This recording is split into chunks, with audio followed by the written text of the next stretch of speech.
ನಮಸ್ಕಾರ. ಇವತ್ತು ಮಂಗಳವಾರ ಬೆಳಗ್ಗೆ ಎದ್ದ ತಕ್ಷಣ ನಾನು ಬ್ರಷ್ ಮಾಡಿ ಮುಖ ತೊಳೆದು ಫಸ್ಟು ಬೆಳಗಿನ ತಿಂಡಿಗೆ ರೆಡಿ ಮಾಡ್ಕೊತಾ ಇದ್ದೀನಿ. ಬೆಳಗಿನ ತಿಂಡಿಗೆ ನಾನಿಲ್ಲಿ ಟೊಮೆಟೊ ಬಾತ್ ಮಾಡ್ಕೊತಾ ಇದ್ದೀನಿ. ಟೊಮೆಟೊ ಬಾತ್ಗೆ ನಾನಿಲ್ಲಿ 2 ಗ್ಲಾಸ್ ಅಕ್ಕಿನ ನೆನೆಸಿಟ್ಕೊಂಡಿದ್ದೀನಿ ತೊಳೆದು.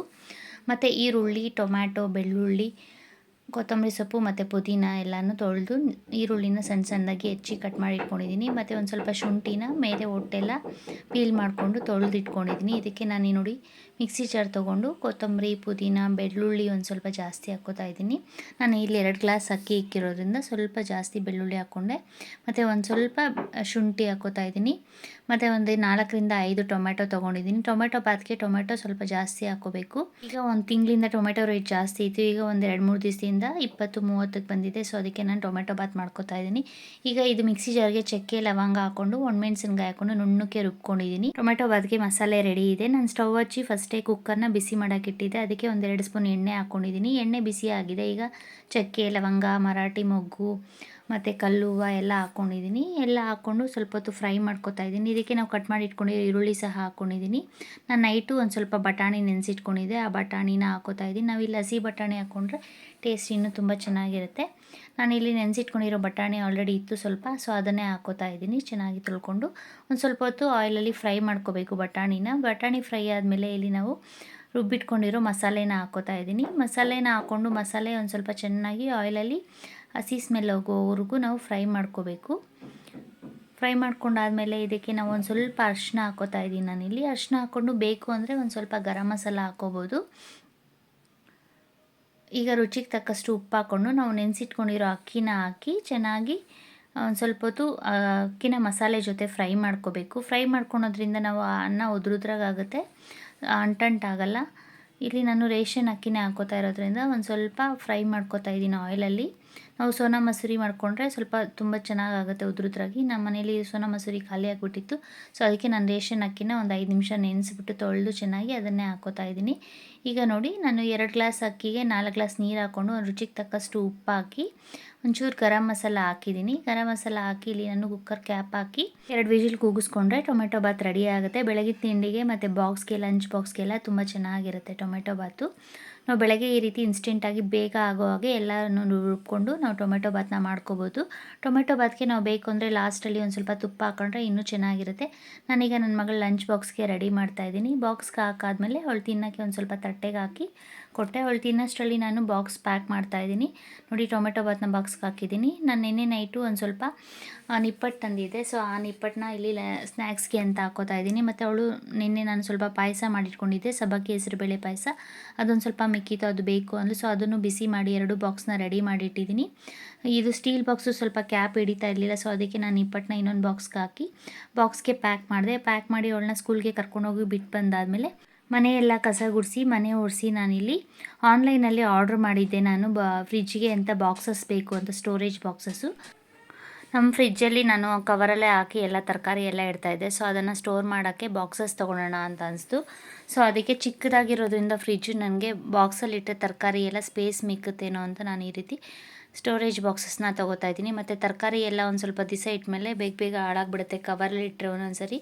ಸೊ ಅದಕ್ಕೆ ಏರ್ ಟೈಟ್ ಕಂಟೈನರ್ಸ್ ಬೇಕು ಅಂತ ಹುಡುಕ್ತಾ ಇದ್ದೆ. ಸೊ ಇದನ್ನು ನಾನು ಆನ್ಲೈನಲ್ಲಿ ನೋಡಿದೆ, ತುಂಬ ಚೆನ್ನಾಗಿತ್ತು. ಮತ್ತು ನನ್ನ ಸಿಸ್ಟರ್ ಒಬ್ಬರು ತೊಗೊಂಡಿದ್ರು, ಅದು ಅವರು ಸಹ ಹೇಳಿದ್ರು ತುಂಬ ಚೆನ್ನಾಗಿ ಬರುತ್ತೆ ಅಂತ. ಸೊ ನಾನು ಆರ್ಡ್ರ್ ಮಾಡಿದ್ದೆ ಫ್ಲಿಪ್ಕಾರ್ಟಲ್ಲಿ. ಬಾಕ್ಸ್ಗಳು ಕ್ವಾಲಿಟಿ ಚೆನ್ನಾಗಿ ಬಂದಿದೆ, ಗಟ್ಟಿಯಾಗಿದೆ. ನಾವು ಎಲ್ಲಾದರೂ ಡ್ಯಾಮೇಜ್ ಆಗಿದೆ ಅಂತ ಒಂದ್ಸರಿ ಚೆಕ್ ಮಾಡ್ತಾಯಿದ್ದೀನಿ. ಮೇಲೆ ಲೈಟಾಗಿ ಒಂದು ಸ್ವಲ್ಪ ಸ್ಕ್ರ್ಯಾಚಸ್ ಬಂದಿದೆ ಅಂದ್ಕೊಂಡೆ, ಇಲ್ಲ ಅದು ಡಿಸೈನ್ ಇರೋದೇ ಹಾಗೆ. ಕ್ಯಾಪ್ ಮೇಲೆಲ್ಲ ಅದೇ ರೀತಿ ಸ್ಕ್ರ್ಯಾಚ್ ಥರ ಇದೆ. ಇದು 240 ರುಪೀಸ್ ಆಯಿತು. 6 ಬಾಕ್ಸ್ ಬಂದಿದೆ ಮತ್ತು 6 ಕ್ಯಾಪ್ ಬಂದಿದೆ. ಒಳಗಡೆ ನಾವು ತರಕಾರಿ ಇಟ್ಟಾಗ ಡ್ರೈನ್ ಆಗೋಕ್ಕೆ ಒಂದು 6 ಪ್ಲೇಟ್ ಬಂದಿದೆ. ನಾನು ಫ್ಲಿಪ್ಕಾರ್ಟಲ್ಲಿ ರಿವ್ಯೂಸ್ ನೋಡಿದಾಗ ಅವರು ಕ್ಯಾಪು ಸರಿಯಾಗಿ ಟೈಟಾಗಿ ಫಿಕ್ಸ್ ಆಗೋಲ್ಲ, ಸೊ ಏರ್ ಟೈಟ್ ಆಗಿಲ್ಲ ಅಂತ ರಿವ್ಯೂಸ್ ಹಾಕಿದ್ರು. ಸೊ ಅದಕ್ಕೆ ಆರ್ಡ್ರ್ ಮಾಡಿ ಚೆನ್ನಾಗಿಲ್ಲ ಅಂದರೆ ರಿಟರ್ನ್ ಹಾಕ್ಬಿಡೋಣ ಅಂತ ತರಿಸ್ಕೊಂಡೆ. ಇಲ್ಲ ತುಂಬ ಚೆನ್ನಾಗಿದೆ ಕ್ವಾಲಿಟಿ ಮತ್ತು ಗಟ್ಟಿಯಾಗಿದೆ. ಕ್ಯಾಪು ಸಹ ಏರ್ ಟೈಟಾಗಿ ನಾವು ಹಾಕಿದಾಗ ಟೈಟಾಗಿ ಕೂತ್ಕೊಳ್ಳುತ್ತೆ. ನಾವು ಕಷ್ಟಪಟ್ಟು ಓಪನ್ ಮಾಡಬೇಕು, ಆ ರೀತಿ ಅಷ್ಟು ಟೈಟಾಗಿದೆ. ತುಂಬ ಕ್ವಾಲಿಟಿ ಚೆನ್ನಾಗಿದೆ.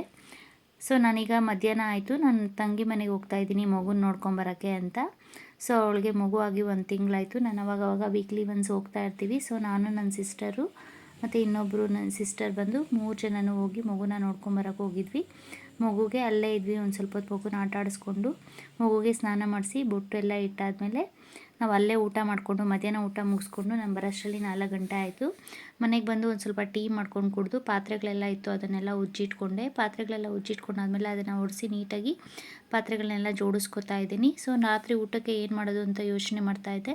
ಸೊ ತರಕಾರಿ ಇತ್ತು, ಏನು ತರಕಾರಿ ಇದೆ ಅಂದಾಗ ಬದನೆಕಾಯಿ ಇತ್ತು ಫ್ರಿಜ್ಜಲ್ಲಿ. ಸೊ ಬದನೆಕಾಯಿನ ನಾನು ಒಂದು ಸ್ವಲ್ಪ ಹೊತ್ತು ಮುಂಚೆನೇ ಫ್ರಿಜ್ಜಿಂದ ಆಚೆ ಇಟ್ಟು ಒಂದು ಸ್ವಲ್ಪ ಹೊತ್ತು ನೀರಲ್ಲಿ ಹಾಕಿಬಿಡ್ತಾ ಇದ್ದೀನಿ. ಒಂದು ಹಾಫ್ ಆನ್ ಅವರ್ ನೀರಲ್ಲಿ ಹಾಕಿಟ್ರೆ ಅದು ಫ್ರೀಸರಲ್ಲಿ ಇಟ್ಟಿರ್ತೀವಲ್ಲ, ನಾವು ತೆಗೆದು ಹಾಗೆ ಮಾಡಿದ್ರೆ ಬೇಗ ಅದು ಬೇಯಲ್ಲ. ಸೊ ಅದಕ್ಕೆ ನಾನು ಫ್ರೀಸರಿಂದ ತೆಗೆದು ಒಂದು ಸ್ವಲ್ಪ ಹೊತ್ತು ನೀರಲ್ಲಿ ಹಾಕಿಟ್ಟಿದ್ದೆ. ನಾನು ಮಸಾಲೆಗೆ ರೆಡಿ ಮಾಡೋವರೆಗೂ ಅದು ನೀರಲ್ಲೇ ಇರಲಿ ಅಂತ ಒಂದ್ಸರಿ ತೊಳ್ಕೊಂಡು ಹಾಗೆ ನೀರಲ್ಲಿ ಹಾಕಿಟ್ಟಿದ್ದೆ. ನಾನು ನಿನ್ನೆ ಸ್ವಲ್ಪ ಚಪಾತಿ ಹಿಟ್ಟು ಕಲಸಿರೋದು ಫ್ರಿಜ್ಜಲ್ಲಿ ಇಟ್ಟಿದ್ದೆ. ಸೊ ಚಪಾತಿ ಹಿಟ್ಟು ಏನು ಕಲಿಸ್ಕೊತಾ ಇಲ್ಲ, ಅದೇ ಇಟ್ಟಿತ್ತು. ಅದನ್ನು ಸಹ ಫ್ರಿಜ್ಜಿಂದ ತೆಗೆದು ಮಾಡೋಕ್ಕೆ ಮುಂಚೆ ಆಚೆ ಇಟ್ಟಿದ್ದೀನಿ, ಒಂದು ಸ್ವಲ್ಪ ಹೊತ್ತು ಆಚೆ ಇರಲಿ ಅಂತ. ಈಗ ಮಿಕ್ಸಿ ಜಾರ್ ತೊಗೊಂಡು ಇದಕ್ಕೆ ಹಸಿ ಕೊಬ್ಬರಿ, ಒಂದು ಅರ್ಧ ಈರುಳ್ಳಿ, ಒಂದು ಸ್ವಲ್ಪ ಬೆಳ್ಳುಳ್ಳಿ, ಶುಂಠಿ, ಒಣಮೆಣಸಿನ್ಕಾಯಿ, ಚಕ್ಕೆ, ಲವಂಗ, ಕೊತ್ತಂಬರಿ ಸೊಪ್ಪು ಮತ್ತು ಇದಕ್ಕೆ ನಾನಿಲ್ಲಿ 1 ಟೊಮೆಟೊ ಹಾಕ್ಕೋತಾ ಇದ್ದೀನಿ. ಇಷ್ಟನ್ನು ಹಾಕ್ಕೊಂಡು ಒಂದು 2 ಸ್ಪೂನು ಧನಿಯಾ ಪುಡಿ ಹಾಕ್ಕೊಂಡಿದ್ದೀನಿ, ಒಂದು ಸ್ವಲ್ಪ ಶುಂಠಿ ಹಾಕ್ಕೊಂಡಿದ್ದೀನಿ ಅಷ್ಟೇ. ಹಾಕ್ಕೊಂಡು ನುಣ್ಣಕ್ಕೆ ರುಬ್ಕೋತಾ ಇದ್ದೀನಿ. ನಾನಿಲ್ಲಿ ಯಾವುದನ್ನು ಫ್ರೈ ಮಾಡ್ಕೋತಾ ಇಲ್ಲ, ಈರುಳ್ಳಿ, ಬೆಳ್ಳುಳ್ಳಿ, ಟೊಮೆಟೊನ. ಮತ್ತು ಇದಕ್ಕೆ ನಾನು ಕಡಲೆ ಬೀಜ, ಎಳ್ಳು ಏನೂ ಹಾಕಿಲ್ಲ, ಬರೀ ಮಸಾಲೆ ಇಟ್ಟು ಹಾಗೆಯೇ ಎಣ್ಣೆಗಾಯಿ ಮಾಡ್ಕೋತಾ ಇದ್ದೀನಿ. ನಾವು ರುಬ್ಬಿಟ್ಕೊಂಡಿರೋ ಮಸಾಲೆಗೆ ಇಲ್ಲಿ ಒಂದು ಸ್ವಲ್ಪ ಉಪ್ಪು ಹಾಕ್ಕೋತಾ ಇದ್ದೀನಿ. ನಾನು ಸ್ಟಾರ್ಟಿಂಗಲ್ಲೇ ಉಪ್ಪು ಹಾಕಿ ಮಿಕ್ಸ್ ಮಾಡ್ಕೊಬಿಡ್ತೀನಿ ಮಸಾಲೆಗೆ. ಮಧ್ಯದಲ್ಲಿ ನೋಡಿಕೊಂಡು ನಮಗೆ ರುಚಿಗೆ ಉಪ್ಪು ಬೇಕು ಅನಿಸಿದ್ರೆ ಮಾತ್ರ ಹಾಕೋತೀನಿ. ಈಗ ನಾನು ಬದನೆಕಾಯಿ ಎಲ್ಲ ಒಂದ್ಸರಿ ತೊಳೆದು ನೀರಲ್ಲಿ ನೆನೆಸಿ ಇಟ್ಕೊಂಡಿದ್ದೆ. ಅದನ್ನೆಲ್ಲ ನೋಡಿ ಈ ರೀತಿ ಕೊನೆಯಲ್ಲಿ ಉದ್ದ ಕಾಡಿರುತ್ತಲ್ಲ ಅದರಲ್ಲಿ ಒಂದು ಸ್ವಲ್ಪ ಕಟ್ ಮಾಡಿ ಹಾಕಿ ನಾನಿಲ್ಲಿ ಬದನೆಕಾಯಿನ 4 ಹೋಳು ಮಾಡಿಕೊಂಡು ಈ ರೀತಿ ಚೆಕ್ ಮಾಡ್ಕೊತಾ ಇದ್ದೀನಿ. ಬದನೆಕಾಯಲ್ಲಿ ಒಂದೊಂದ್ಸರಿ ಹುಳ ಇರುತ್ತೆ, ಒಳಗಡೆನೇ ಇರುತ್ತೆ, ನಮ್ಗೆ ಗೊತ್ತಾಗಲ್ಲ. ಸೊ ಈ ರೀತಿ ಕಟ್ ಮಾಡಿಕೊಂಡು ಒಂದ್ಸರಿ ಚೆಕ್ ಮಾಡಿಕೊಂಡು ಆಮೇಲೆ ನಾವು ಮಾಡಿಟ್ಕೊಂಡಿರೋ ಮಸಾಲೆನ ತುಂಬ್ಕೋಬೇಕು. ಈಗ ನಾನು ಎಲ್ಲ ಬದನೆಕಾಯಿನೂ ಕಟ್ ಮಾಡಿ ಇಟ್ಕೊಂಡಿದ್ದೀನಿ. ಇದು ಚಿಕ್ಕ ಚಿಕ್ಕದು, ತುಂಬ ಎಳೆದು ಬದನೆಕಾಯಿ, ತುಂಬ ಚೆನ್ನಾಗಿದೆ, ಒಳಗಡೆ ಯಾವುದೂ ಹುಳ ಇಲ್ಲ. ಸೊ ನಾನು ಕಟ್ ಮಾಡ್ಕೊಂಡಾದ್ಮೇಲೆ ನಾವು ಮಾಡಿಟ್ಕೊಂಡಿರೋ ಮಸಾಲೆನ ಇಲ್ಲಿ ನಾನು ಹಾಕ್ಕೋತಾ ಇದ್ದೀನಿ, ಫಿಲ್ ಮಾಡ್ಕೋತಾ ಇದ್ದೀನಿ. ಈ ರೀತಿ ಒಂದು 4ರಿಂದ 5 ಕಟ್ ಈ ರೀತಿ ಮಾಡಿಕೊಂಡು ನಾವು ಫಿಲ್ ಮಾಡ್ಕೋಬೇಕು. ಬದನೆಕಾಯಿ ಫುಲ್ಲು ಓಪನ್ ಆಗಬಾರ್ದು. ನಾನು ಈಗ ಮಸಾಲೆನ ಫಿಲ್ ಮಾಡ್ಕೊಳೋಷ್ಟರಲ್ಲಿ ಸ್ಟವ್ ಹಚ್ಚಿ ಬಾಣಲಿ ಇಟ್ಕೊಂಡಿದ್ದೀನಿ. ಅದಕ್ಕೆ ಒಂದು 2 ಸ್ಪೂನ್ ಎಣ್ಣೆ ಹಾಕಿ ಅದು ಬಿಸಿ ಆಗಿದೆ. ನಾವು ಈಗ ತುಂಬಿಟ್ಕೊಂಡಿರೋ ಎಣ್ಣೆಗಾಯಿನ ಇದರಲ್ಲಿ ಹಾಕ್ಕೋತಾ ಇದ್ದೀನಿ. ಬದನೆಕಾಯಿನ ನಾವು ಇದೇ ರೀತಿ ನಾವು ಹೀರೆಕಾಯಲ್ಲೂ ಸಹ ಮಾಡ್ಕೋಬೋದು. ಹೀರೆಕಾಯಿ ಮಾಡ್ಕೊಳ್ಬೇಕಾದ್ರೆ ಸ್ವಲ್ಪ ಗಟ್ಟಿಯಾಗಿ ಮಾಡ್ಕೋಬೇಕು, ಮಸಾಲೆ ತುಂಬ ನೀರಾಗಿರಬಾರ್ದು. ಈಗ ನೋಡಿ ಬದನೆಕಾಯಿ ಒಂದು ಸೈಡ್ ಬೆಂದಿದೆ. ಒಂದು ಸ್ವಲ್ಪ ಹೊತ್ತು ಪ್ಲೇಟ್ ಮುಚ್ಚಿ ನಾವು ಮೀಡಿಯಮ್ ಉರಿನಲ್ಲಿಟ್ಟು ಬೇಯಿಸ್ಕೋಬೇಕು. ಇಲ್ಲಾಂದರೆ ನಾವು ಮಸಾಲೆ ಹಾಕಿರ್ತೀವಲ್ಲ ಅದು ಸ್ವಲ್ಪ ಆಚೆ ಬಂದಿರುತ್ತೆ, ಸೊ ಅದೆಲ್ಲ ಸೀದ್ಬಿಡುತ್ತೆ. ಸೊ ಅದಕ್ಕೆ ನಾವು ಮೀಡಿಯಮ್ ಉರಿನಲ್ಲೇ ಇಟ್ಟು ಬದನೆಕಾಯಿನ ಬೇಯಿಸ್ಕೋಬೇಕು. ಒಂದು ಸರಿ ಟರ್ನ್ ಮಾಡಿ ಇಟ್ಟಿದ್ದೀನಿ ನಾನು.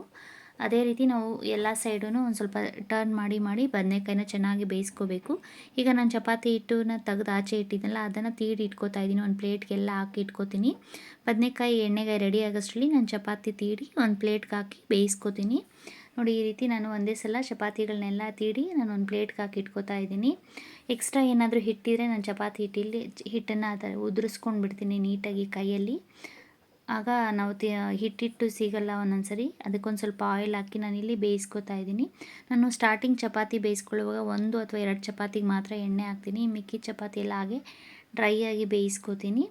ನನ್ನ ಮಗಳಿಗೆ ಮಾತ್ರ ನಾನು ಸ್ವಲ್ಪ ಆಯಿಲ್ ಹಾಕೋದು. ನನಗೆ ನಮ್ಮ ಹಸ್ಬೆಂಡ್ಗೆ ನಾನು ಜಾಸ್ತಿ ಆಯಿಲ್ ಹಾಕಲ್ಲ ಚಪಾತಿ ಮಾಡ್ಕೋಬೇಕಾದ್ರೆ. ಹೆಲ್ತಿಯಾಗೂ ಇರುತ್ತೆ ಈ ರೀತಿ ಮಾಡ್ಕೊಳೋದ್ರಿಂದ. ನಾವು ಮೈದಾ ಹಿಟ್ಟು ತಿನ್ನೋದಕ್ಕಿಂತ ಚಪಾತಿನ ಜಾಸ್ತಿ ಇಷ್ಟಪಡ್ತೀವಿ ಮತ್ತು ಮುದ್ದೆ ಮಾಡ್ಕೋತೀವಿ. ನಮ್ಮ ಮನೆಯಲ್ಲಿ ಅನ್ನ ಸ್ವಲ್ಪ ಕಮ್ಮಿ, ನೈಟ್ ಹೊತ್ತು ಆಲ್ಮೋಸ್ಟ್ ಚಪಾತಿನೇ ಮಾಡ್ಕೋತೀವಿ. ಯಾವಾಗಲೂ ಒಂದೊಂದು ದಿವಸ ರೈಸ್ ಮಾಡ್ಕೋತೀನಿ.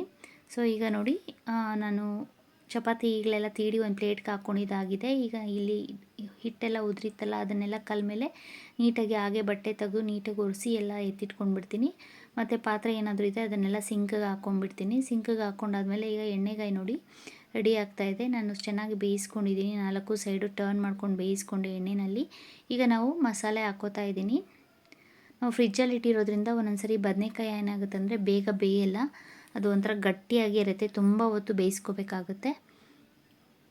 ಸೊ ಈಗ ನಾವು ಮಸಾಲೆ ಹಾಕ್ಕೊಂಡಾದ್ಮೇಲೆ ಮಸಾಲೆನ ಒಂದು ಸ್ವಲ್ಪ ಹೊತ್ತು ಎಣ್ಣೆಯಲ್ಲಿ ಹುರ್ಕೋಬೇಕು, ಹಸಿ ವಾಸನೆ ಎಲ್ಲ ಹೋಗ್ಬೇಕದು. ಅದುವರೆಗೂ ಪ್ಲೇಟ್ ಮುಚ್ಚಿ ಒಂದು 2ರಿಂದ 3 ನಿಮಿಷ ಅದನ್ನು ಹುರ್ಕೊಂಡಾದಮೇಲೆ ಇಲ್ಲಿ ನಾನು ಮಿಕ್ಸಿ ಜಾರಲ್ಲಿ ಉಳಿದಿರೋ ಮಸಾಲೆಗೆ ಒಂದು ಸ್ವಲ್ಪ ನೀರು ಹಾಕೋತಾ ಇದ್ದೀನಿ. ಇದು ತುಂಬ ಗಟ್ಟಿ ಆಯಿತು ಅನಿಸ್ತು, ಅದಕ್ಕೆ ನಾನು ಸ್ವಲ್ಪ ನೀರು ಹಾಕೋತೀನಿ.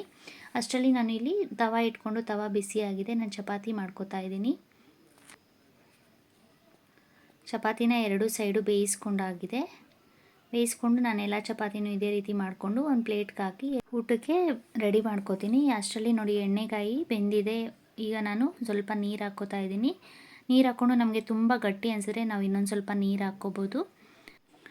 ಎಣ್ಣೆ ಎಲ್ಲ ಮೇಲೆ ತೇಲಬೇಕು, ಅದುವರೆಗೂ ನಾವು ಚೆನ್ನಾಗಿ ಕುದಿಸ್ಕೊಂಡು ಬೇಯಿಸ್ಕೊಂಡ್ರೆ ಬದನೆಕಾಯಿ ಚೆನ್ನಾಗಿ ಬೆಂದಿದೆ. ಈಗ ಎಣ್ಣೆಗಾಯಿ ರೆಡಿಯಾಗಿದೆ. ನಾನು ಚಪಾತಿನೂ ಸುಟ್ಟಿಟ್ಕೊಂಡಿದ್ದೀನಿ. ಈಗ ಊಟಕ್ಕೆ ರೆಡಿ ಮಾಡ್ಕೊತಾ ಇದ್ದೀನಿ. ನಾನು ಪ್ಲೇಟ್ಗೆ ಚಪಾತಿ ಹಾಕ್ಕೊಂಡು ಒಬ್ಬೊಬ್ಬರಿಗೆ 2 ಚಪಾತಿ ಹಾಕಿ ಒಂದು ಸ್ವಲ್ಪ ಎಣ್ಣೆಗಾಯಿ ಹಾಕ್ಕೊಂಡು ಊಟ ಮಾಡಿ ಮುಗಿಸಿದ್ವಿ. ಊಟ ಆದಮೇಲೆ ಸ್ವಲ್ಪ ಗೊಜ್ಜು ಮಿಕ್ಕಿತ್ತು. ಆ ಗೊಜ್ಜನ್ನೆಲ್ಲ ಒಂದು ಬಟ್ಲಿಗೆ ಹಾಕಿ ಎತ್ತಿಟ್ಕೊತಾ ಇದ್ದೀನಿ.